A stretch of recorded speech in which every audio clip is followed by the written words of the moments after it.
Okay, so if you've been following along, you should hopefully be at this step, which is the 6th step. So there's only 2 steps to go and you will have a completed Rubik's Cube. So your face that you started with should be completed, should have the first 2 layers completely done, like that, which it is, which is good. You should have had a top cross, and then you've turned it into a completed face on the opposite side from the side that you first started at. So if you're at this step, well done. You're very close to being done. So there's a couple things that can happen when you're at this stage.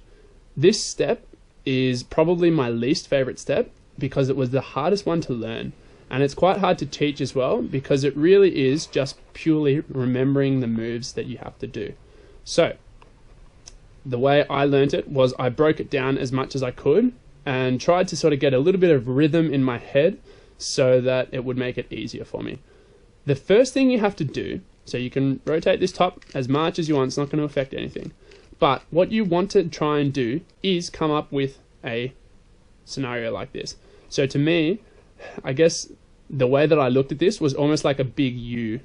So everything on this one side was correct. It's like a big U, except the center tile here was different. So that is the ideal sort of thing that you should be looking for. Once you've found a face like this, if you find a face like this, it actually goes to the back of the cube. So it goes to the back. Here is our algorithm that we're learning this time, and it's quite a long one, so you might have to watch this part of the video a couple of times to make sure you get across it. So it's down on the right, clockwise on the front, down on the right again. So that was down, clockwise, down. Then you spin the back twice. So you go 1, 2.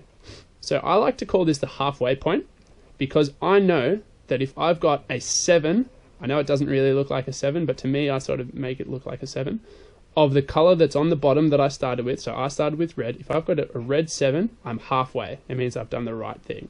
So that was down, clockwise front, down again, and double spin the back. Now we're sort of halfway, so you just do the opposite. So you go up on the right, anti-clockwise on the front, and back down to get your 7 back again. So see how everything is the one color except for the 7. The 7 is the red. Then you do a double spin, 1, 2, to get the 3 reds again, and 1, 2.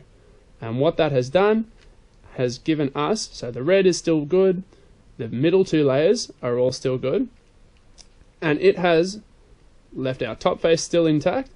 It has left us, you can probably see as I rotate the cube around, the center cubes, the center edge pieces on the top layers are the only ones that need to be swapped.